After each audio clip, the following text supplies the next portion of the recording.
question, and then again, *6 to mute so that we don't have to hear any background noise. Hopefully my voice is okay. We can use the chat as well. If there's any questions or issues with technology, the chat might be a good way to share that. And the best way to ask me a question is with your audio. So with that, today's topic is selling strategies. And as I said, this is a specific interest to me because I have always considered myself to be in sales, even though I didn't always have a sales title. So I have sold products and services and ideas and stories. And I think once we get into our talk today, we'll all see that every day at home and at work, we're selling something.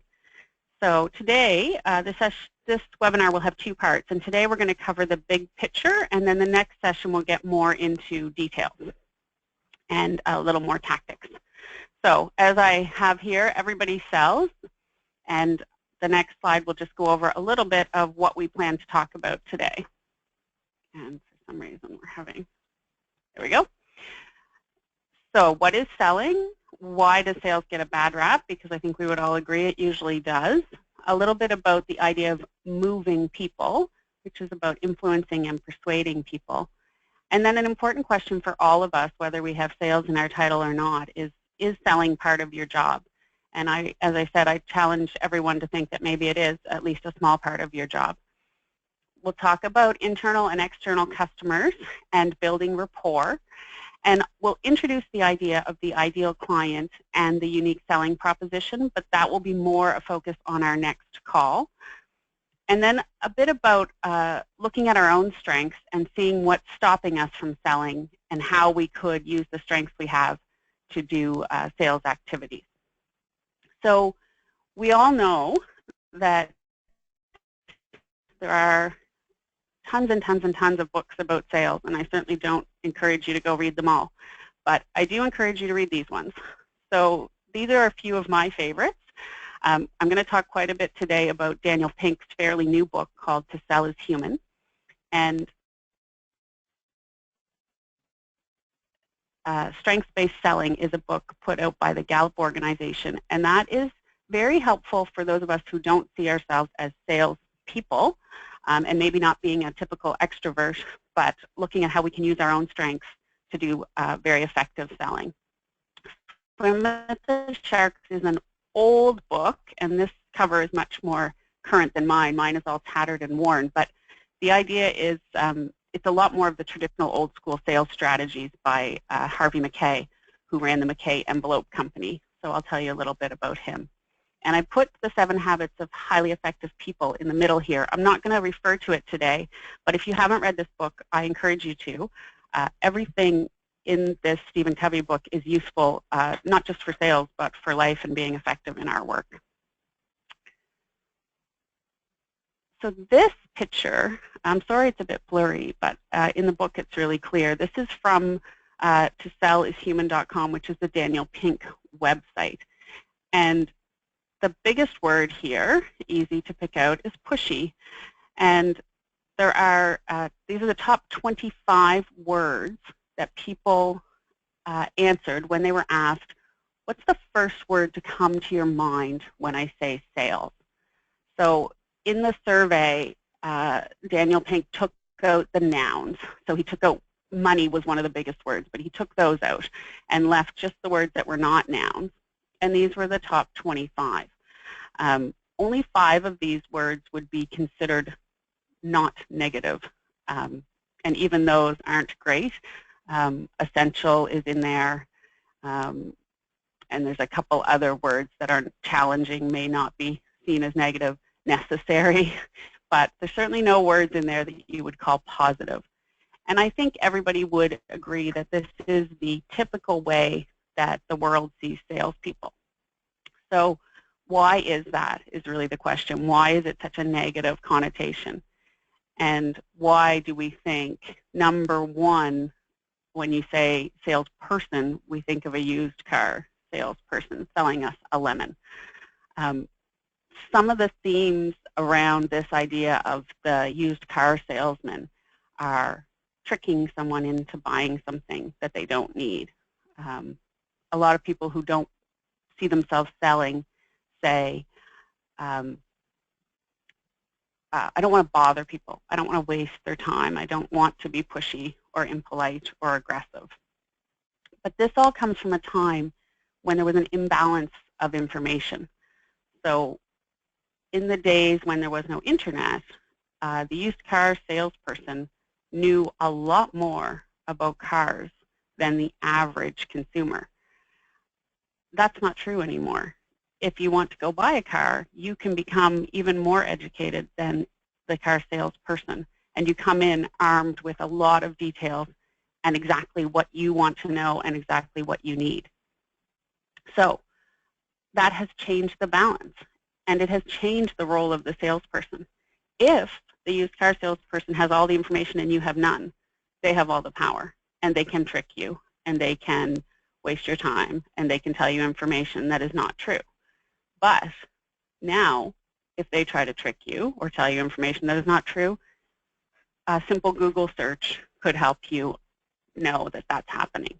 So really, this shift in balance has changed everything, but still it hasn't changed our perception of salespeople. So still, even though selling used cars doesn't look like this anymore, this is what we all see. And this is what we all mentioned. So part of that survey also asked the question, what do you picture? And the vast majority said they picture this used car salesman when you mention sales. So what we need to try to think about is sales as part of what we do, as opposed to being a pushy, aggressive salesperson. And always keeping in mind that balance of information and the fact that anyone who's our client could possibly know more than us. So we're going to think in that world, what is the role of the salesperson? If we know that people can research and find a lot of information on their own, do we need a salesperson? And if we do need a salesperson, what are they going to do? So we're going to look into that a little bit. But before we get there, I do have a question for you.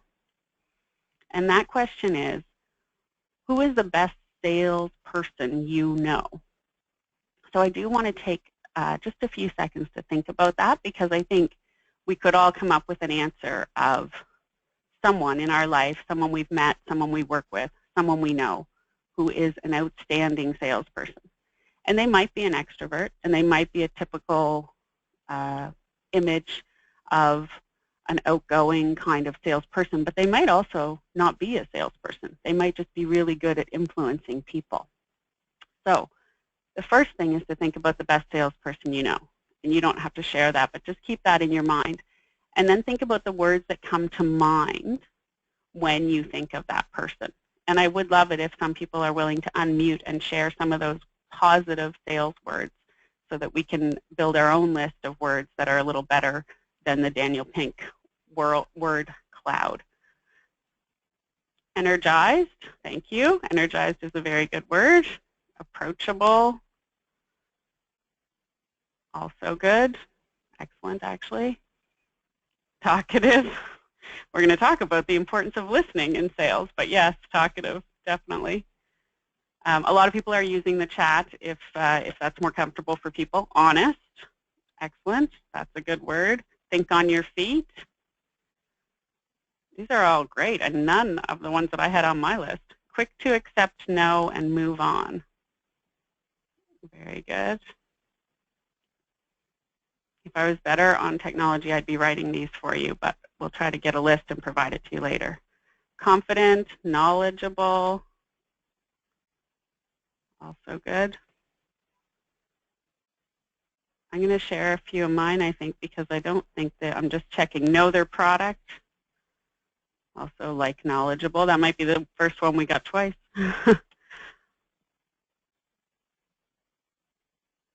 Okay, so the first word that I had was helping me. Dedicated, excellent. So mine was helper. A word that we hear a lot is trusted advisor. Understanding. Also, I don't think anyone has said good listener. Good listener is one that I think will come up again. kind of on the same vein as talkative, what somebody mentioned.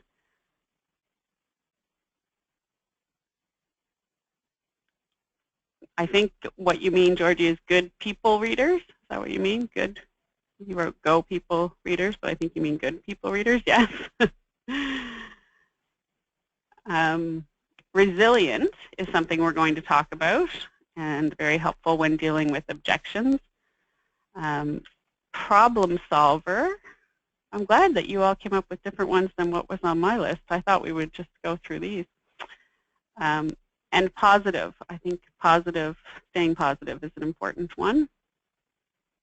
And my last word, I kind of made a big list, is educator, because I think that that salespeople have a role in educating. Oh, integrity. That's a good one. I'm glad somebody said integrity. This is an excellent list. And I see nobody wants to speak. We're all using the chat, which is fine. It's a nice quiet line that way. If you get tired of my voice, you can call out. Have we exhausted our list? And I wonder, you can use the chat to tell me this. Did anyone have trouble coming up with the idea of a good salesperson? Is there anyone who couldn't think of a good salesperson or doesn't know someone? I'm glad to see lots of no's coming in, because I think when we get past this smarmy sales guy, we do see that salespeople have a lot of value to add. And so I'm very happy to see all these no's. You don't all have to type no, but if you had a yes, let me know. So again, I'm sorry I didn't make that list, but if we made a word cloud out of those words, it would be a much more positive list. I will just quickly read it off to you. Energized, approachable, talkative, honest, think on your feet, quick to accept no and move on, confident, knowledgeable, know their product, dedicated, helper, trusted advisor, good listener, good people reader, resilient, problem solver, positive, educator, and last but not least, integrity. So that is the picture we want to present of sales. That is what we all want to aspire to be when we're trying to sell something. So this brings us to the very important question of how is selling part of your job? So my understanding is that we have a number of different roles represented on the line. So I think you would all have a different job title. You would all have different day-to-day responsibilities. But the question really is, in your work, do you have to convince people to give up something they value, money, time, resource, in exchange for something you have to offer? And in the Daniel Pink book, they call this moving people. I can hear someone unmuted. Does someone want to ask a question? No? So as I said, in the Daniel Pink book, they call this moving people. So on an average day in your work, do you have to move someone to do something? And while you're thinking about your own work, the research that was done for that book showed that, now it's American research, but 1 in 9 people have sales in their title. So that's a pretty giant number in itself. So 1 in 9 people actually identify as I am a salesperson. But those other 8 people, 40% of them, so somewhere between whatever that is, 3 and 4 people out of 8, said they spend time on selling activities. So generally, some are higher, some are lower. Some of the non-sales people said they spend 80% of their time trying to convince people to give up something in exchange for something. And now some were as low as 20. So on average, an American professional spends 40% of their time on selling activities. And the way they came up with this is just literally by asking people to list out what they do in their days and how much of it is moving people. So it's an interesting thought, and it's a good way to look at sales as part of our job. So I'll leave that for you to think through. And really think about 3 times, or even 1 time if you can't think of 3, but I think it wouldn't be hard to think of 3, in the recent past when you had to move someone to give up something for something you can offer them. Now, if some of you are parents on the line, I think most of us could come up with lots of opportunities to talk about how we do this with our children. But we also do it at work. So it's just a good thing. I'm going to just give a few seconds here for you to think about that and take some notes if you want, and just think about when you had to move someone.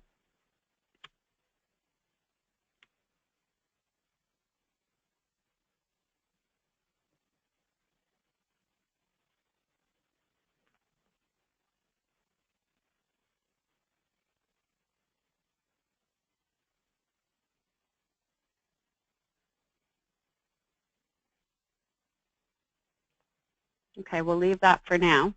And those are, certainly share them on the chat if you would like to, but it's just as good for you to note it for yourself.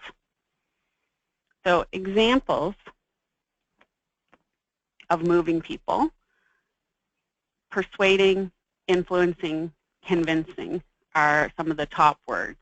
And so when we look at these activities, persuading, influencing, and convincing, on average, 24 minutes out of every hour was spent on these activities.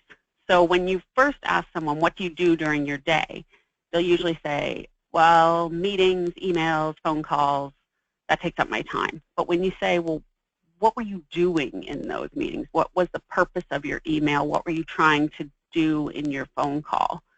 You might be sharing, coaching, instructing. You might be serving a client.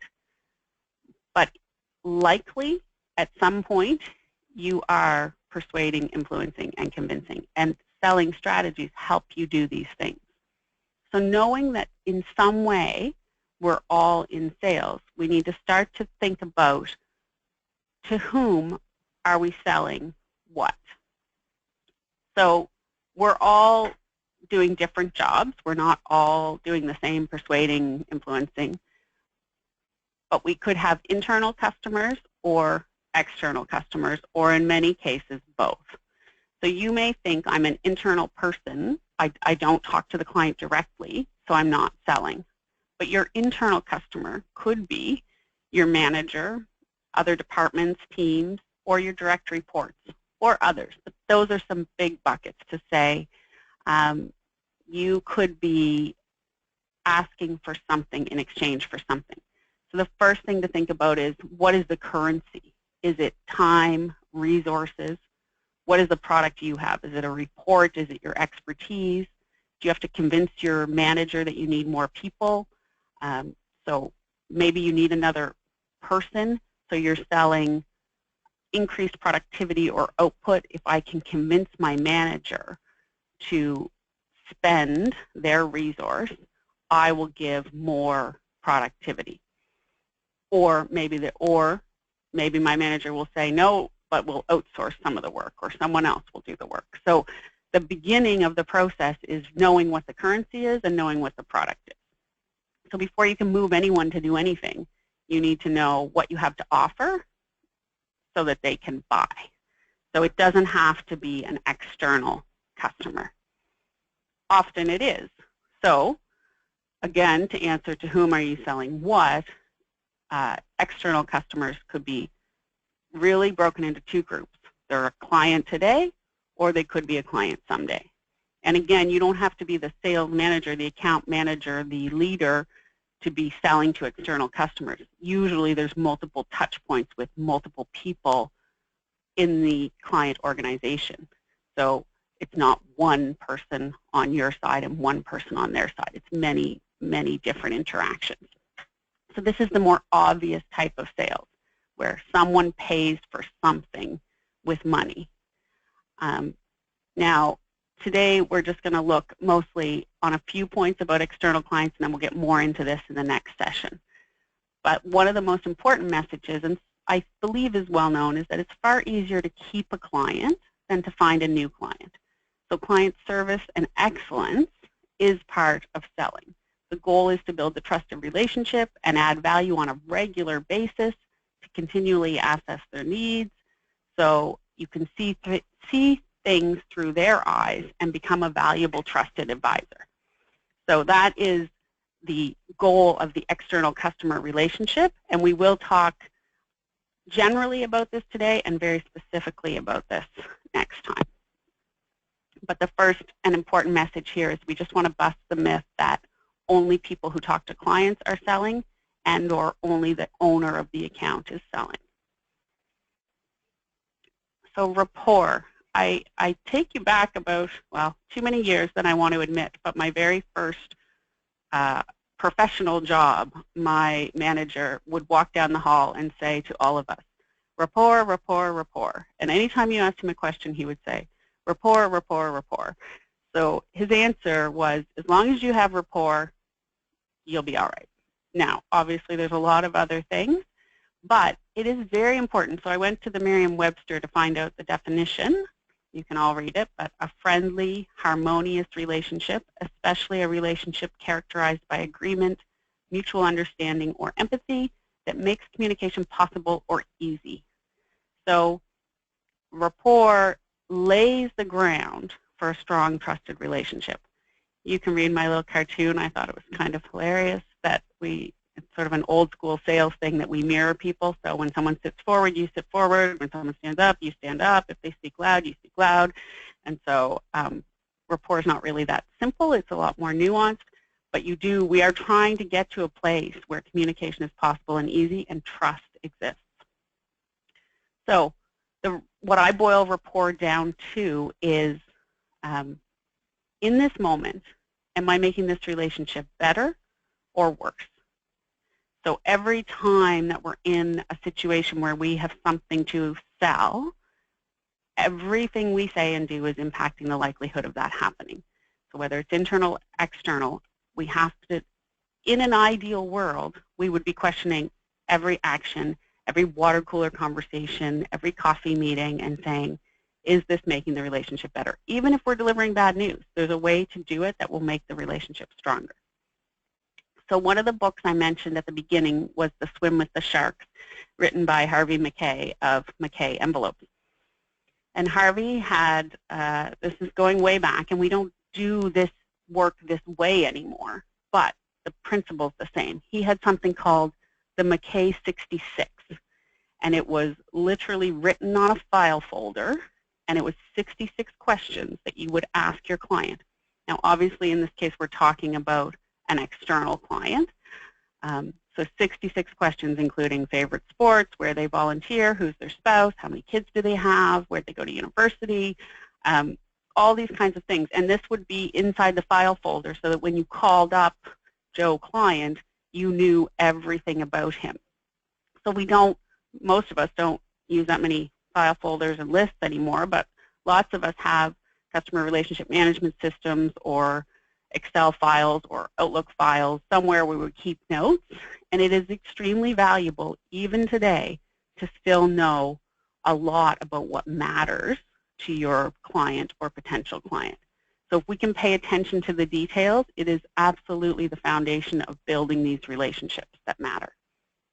It's not a small tip or a trick. It takes time, but certainly for the clients that are our biggest targets that matter the most, that we're trying to persuade on a regular basis, building the base through a process kind of like this does help. So I found this was an interesting quote it was quoted by Daniel Pink, but it was from Larry Ferlazzo, who was a business owner. And he said, irritation is challenging people to do something we want them to do. By contrast, agitation is challenging them to do something they want to do.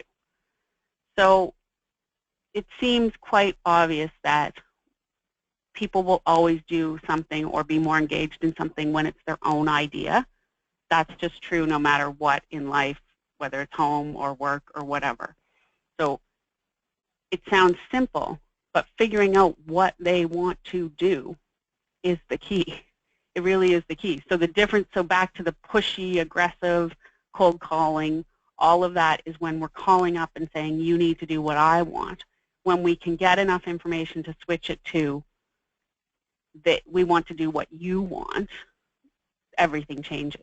So it really falls on the seller to figure out through relationship and rapport what they want. And then if our service or product can help them get there. And another topic that we'll come back to next session is the trusted advisor. So if you can't get there, can you point them in the right direction? So there are examples in that Harvey Mackay book that says sometimes we send them to the competitor because that's the best thing to do. So that's going to the trusted advisor side. But before you can do any of that, you need to know what they want. So we're going to switch a little bit now to the focus of some marketing ideas that help us sell. And so the two terms I mentioned earlier, the ideal client and the unique selling proposition. We're going to get into the details of those next time, but I just wanted to introduce what they are so that we can keep that in mind as we go forward. So I found this other little cartoon. Who else should we target? You know, we all like to think that we know who we're selling to, but we end up in the point where we're just like, I just need to sell it. I'll sell it to anyone. The next client could be anyone. And you can't. You can't sell everything to everyone. So the exercise of defining the ideal client is to narrow your market and help you focus. You have something to offer that is perfect for a segment of a population.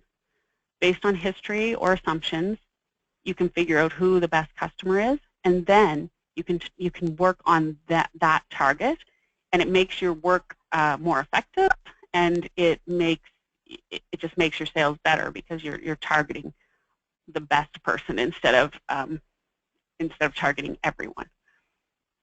The other concept I mentioned is the unique selling proposition. So once you know to whom you're selling, this is the what are you selling. So your USP seems to be getting a bit outdated, and you'll see people say customer value proposition instead of unique selling proposition, but it is quite simply, what can you do better than anyone else in the world? So I give it's a bit of a blurry picture, but everyone knows melts in your mouth, not in your hand. It ended up being their tagline, but your USP doesn't have to be your tagline, but it has to be in your mind that you always know, I can do this better than anyone else in the world, and this is why.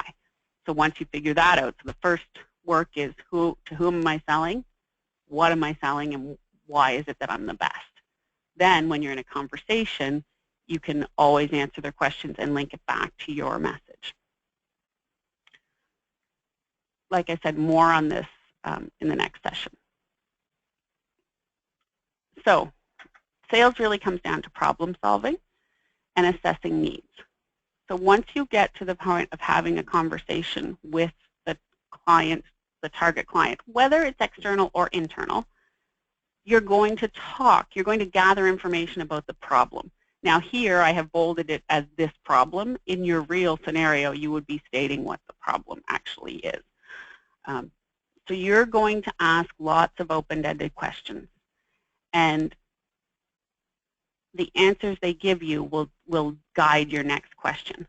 But if you ask enough open-ended questions, you'll start to get to what matters to them. So these questions, why, how, what. One of my favorite and most powerful questions is, what would be better if this wasn't a problem? Or what would be possible? So this is how you get to what they want as opposed to what you have to sell. So this is a problem. You've said it's a problem. It's causing you all these issues.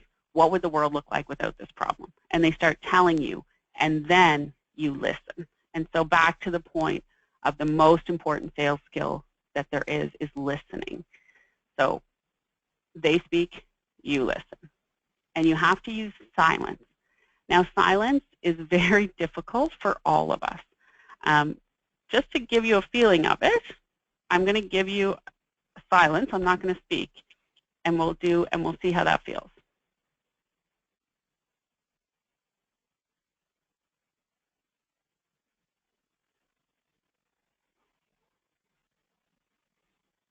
Okay, that was 10 seconds.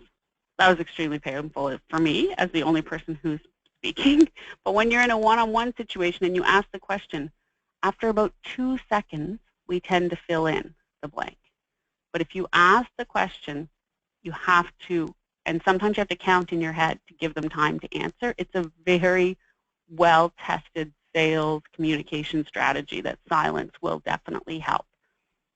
So you use the silence, you gather the info, and then you find the trigger, you find the thing that connects to you, and you make your product or service fit in their world. You make it easy for them. So that last slide, the whole asking questions and figuring out how to make it easy, there's a lot more to break that down into. And so that can be scary in itself, like asking questions, making the call. So it's worth stopping and asking yourself, what is stopping me from selling? And usually there are two answers. Now I'm curious if somebody has another answer and wants to type it in, I'm curious if you can think of other things that would stop you or others from selling. But by and large, people will answer fear of rejection or I don't know how to deal with objections.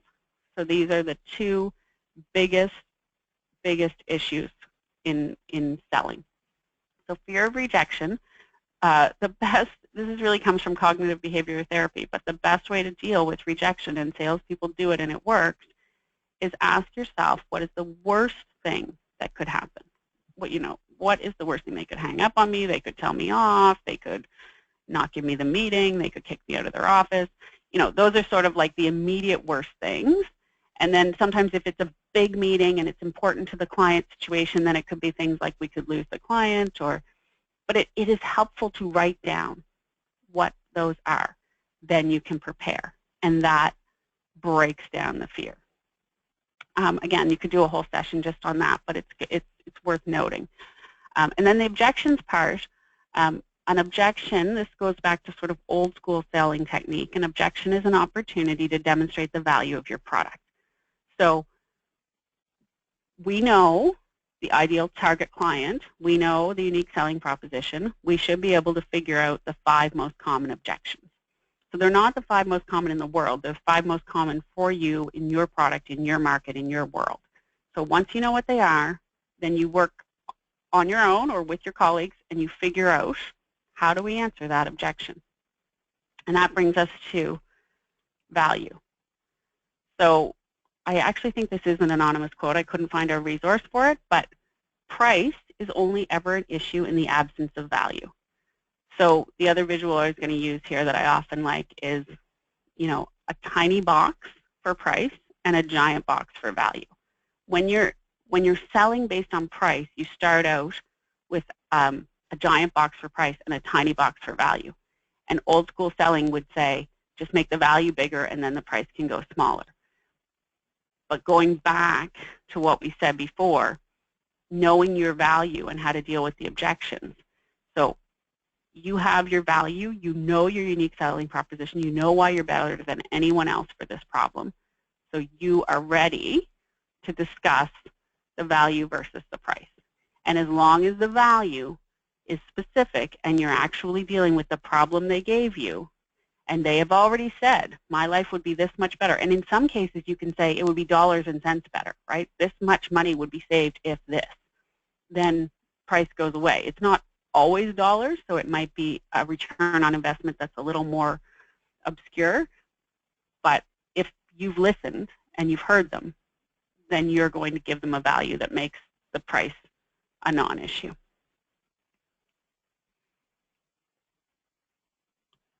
So back to your own personal selling, whether it's internal or external, and back to those activities you thought of. Who are you moving? Who is it that you most often need to persuade? Is it internal? Is it external? What are you selling?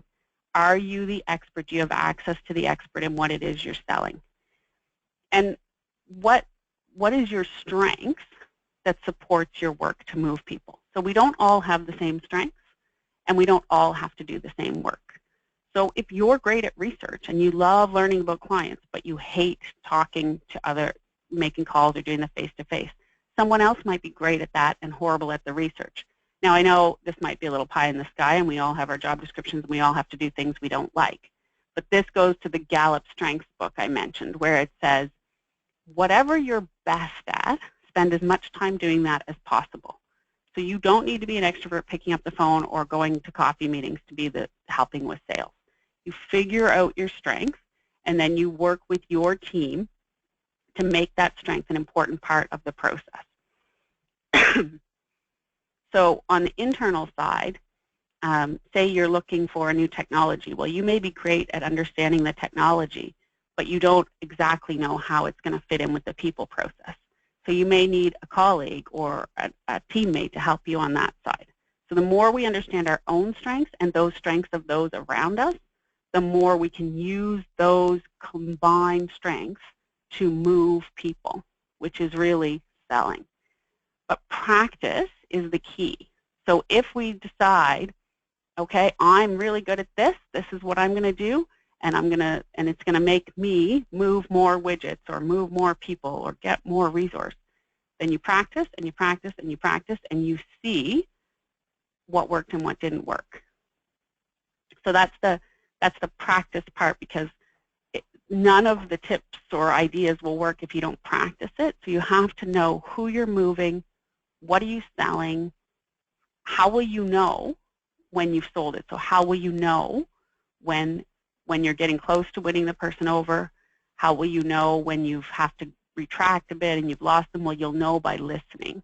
And whatever our other strengths are, we all have to learn our listening strengths. And I don't know if April's done one, but we could do a whole session on listening, and it's very technical and very easy to process and practice listening.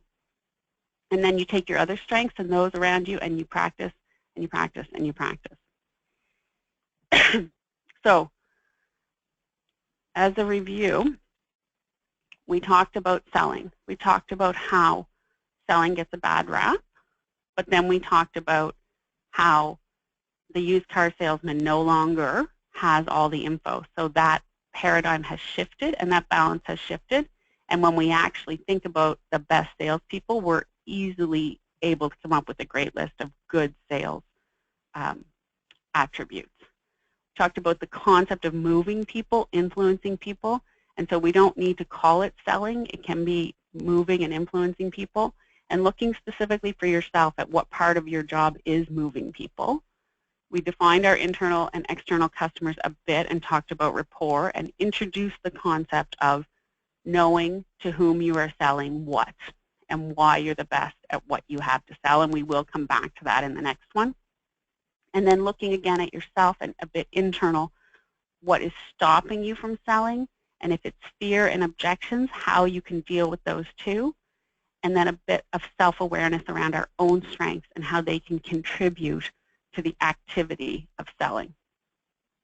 So I can't mandate this, but for those who are interested, this is the homework I would suggest before we get together again. So our next session is in 2 weeks, and that will give you time, if this resonates with you, if you think this is something you want to embrace in your work, if you take notice when you are influencing or persuading in your day-to-day work, notice what about you, what attributes, what strengths you're using to move people, and notice what happens when you're successful, how that feels, how it feels to the other person, how your rapport and relationship grows, and also, equally importantly, what happens when you're not successful.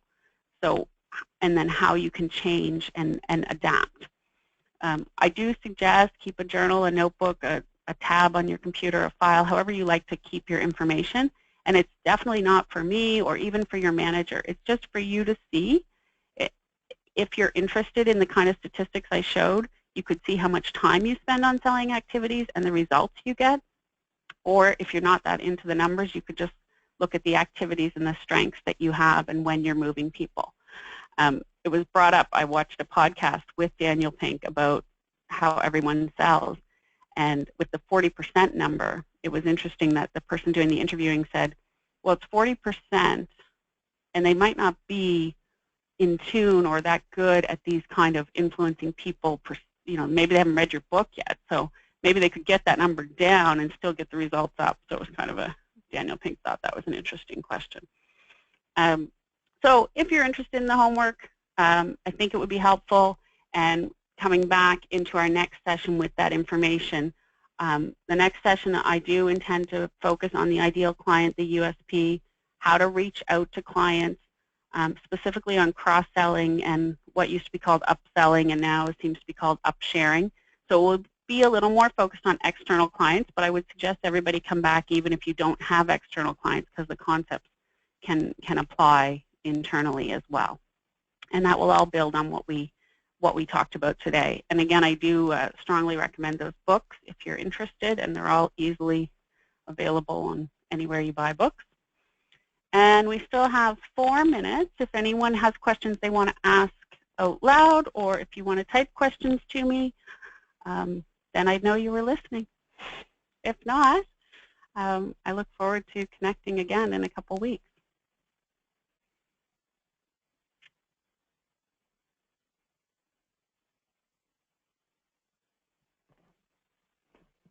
So I'm hearing silence, and I'm seeing no typing. Certainly you can reach out to me through Carrie Foley if you do have questions, and or bring them back to the next session. I'll leave it. I'm getting some thanks coming in. Thank you. Thanks for your attention.